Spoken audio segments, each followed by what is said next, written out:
Pinayagan ng International Trial Court Chamber 3 na huwag dumalo si dating Pangulong Rodrigo Duterte sa status conference para sa kaso niyang crimes against humanity bukas, May 27.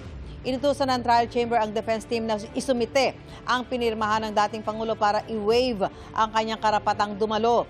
Batay sa waiver ni Duterte, sinabi niyang mga abogado na lang niya ang haharap sa status conference. Ayon sa Trial Chamber 3, kabilang sa mga tatalakayin sa status conference ang pagtatakda ng petsa ng paglilitis, gayon din ang mga update sa mga isinumiting ebidensya, witnesses at ibang dokumento mula sa prosecution at defense teams. Tatalakayin din ang mga wikang gagamitin ng mga testigo at kung kinakailangan ng translator, mga protocol sa korte at iba pang pwedeng makaapekto sa daloy ng paglilitis.